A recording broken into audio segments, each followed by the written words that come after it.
Hello all you Warhammer Fantasy pirate loving cosmonauts, as always I am Cosmic, and today we're going to be reviewing O War Corsair, which was developed by Evil Twin Artworks and published by them too.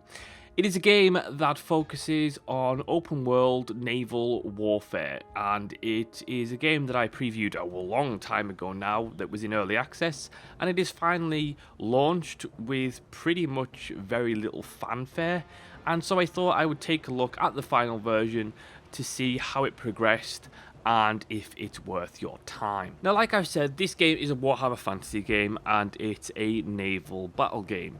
It is actually a video game adaptation of a spin-off tabletop game also called O War.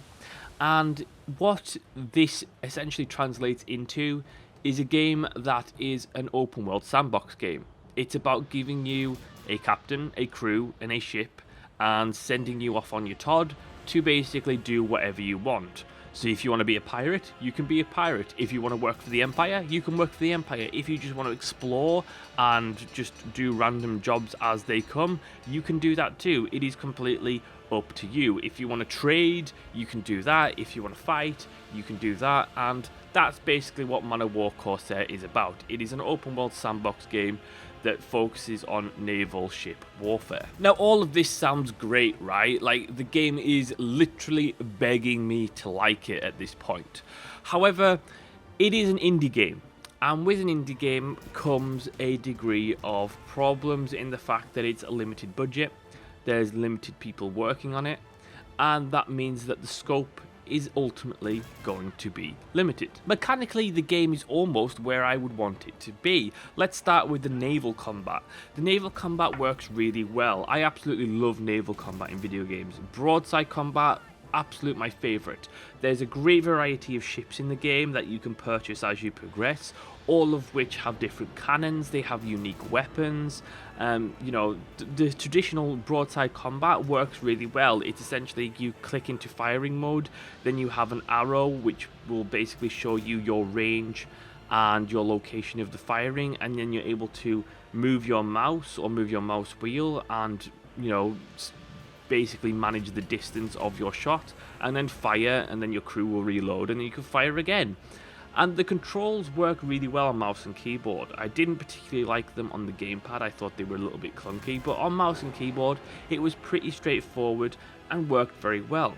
I thought that the combat system in terms of ship-to-ship combat was pretty much nailed, and I have to say that a few minor problems here and there doesn't really matter.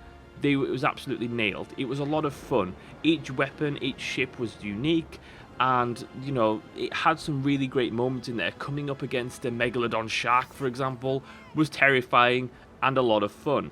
Coming up against an entire fleet of orc ships when I have a single war galley was a lot of fun.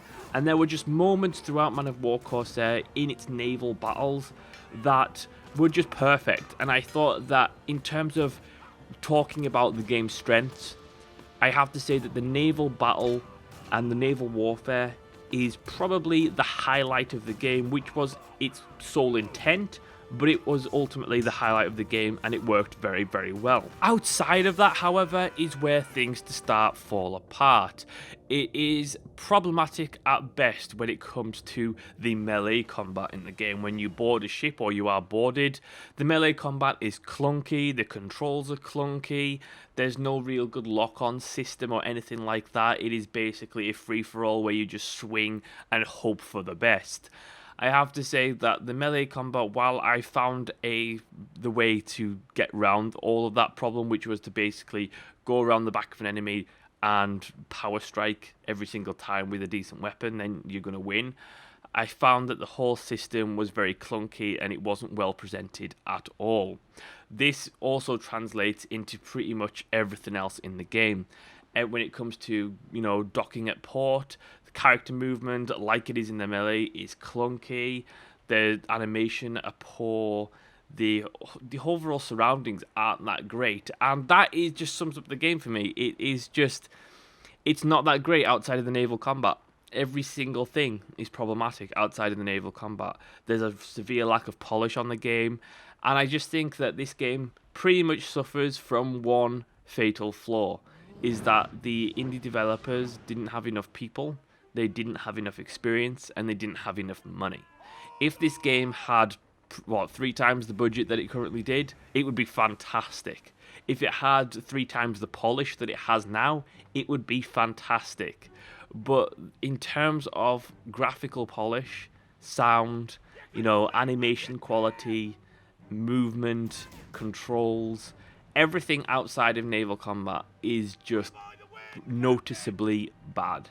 And that's not to say that it makes a bad game, because it actually makes a quite addictive game. The game is quite addicting. I love playing this. I want to go back for more. I want to get more money. I want to, fight more ships and get bigger ships and improve my crew and level up my crew and equip them with better equipment and go through and do all the things that you can do in terms of the progression systems in the game, which are all fantastic, by the way. But the lack of polish and the problems within the melee combat, the problems with the animation quality, they are noticeable and sadly at points unforgiving. Now, like I said, the progression systems in the game, they work very well. I love the fact that you can hire a crew, and should that crew survive long enough, they can level up. You can buy weapons and armor for them. You can improve your ship that you currently got by, for example, reinforcing the bulkheads, which cost you a lot of money. You can improve the cannons and all that kind of thing on your current ship, or you can just save up enough money and buy a bigger ship, which allows you to have more crew. And I absolutely love those progression systems. They work very, very well. I actually ended up caring about my crew. I love the fact that, the crew all have different jobs and you can reassign them to different jobs. So you can have Marines, which are going to, be the first boarding party when you board enemy ships. You've got your Cannoneers, you've got your maintenance crew, you'll have a surgeon, you'll have a lookout, you'll have a sharpshooter, and then you can hire specialist crew as well. So you can have, a Jade Wizard on board that's going to fling spells. You can have an entire archer regiment on your ship that will fire arrows at the enemy and, kill incoming Pegasus or Griffin attacks. It's just wonderful. I love those progression systems. And it makes your ship feel like yours, and it makes you come up with, one of those stories in your heads about all your different crew members and that kind of thing.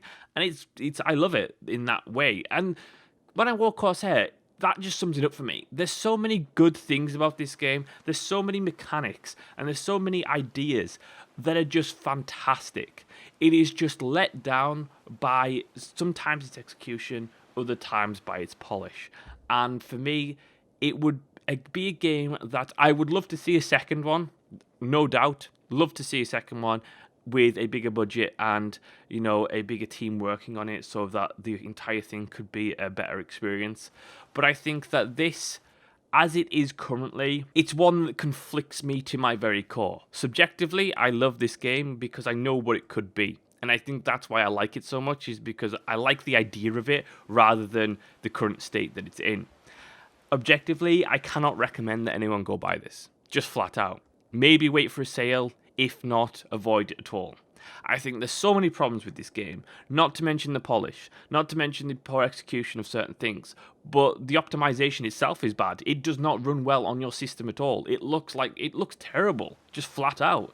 And it doesn't run well. Even on a 970, it will not run well, which is a real shame. And for $30 or $25 or anywhere in between there, it's not worth it. Not for the quality that you're getting. For a $30 game, I would expect a really good amount of quality, and it's just not there. There's a great amount of potential in this game, which is exactly what I said upon my preview of the early access. There was a great amount of potential, which means that from early access to full launch, it has nowhere near reached its potential. And that means it probably never will, at least in this iteration of the game. Maybe in the sequel, if it ever gets one, but as it currently stands, it is a game that severely needs some polish, severely needs some systems reworks, and severely needs some optimization. And if it got those things, certainly go pick it up. But until then, probably worth waiting for a sale, if not avoiding completely. And that is my review of Man of War Corsair. Thank you so much for watching and listening. Let me know what your thoughts are in the comment section below. If you enjoyed the video, hit that like button, make sure to subscribe and share. And as always, I will see you next time.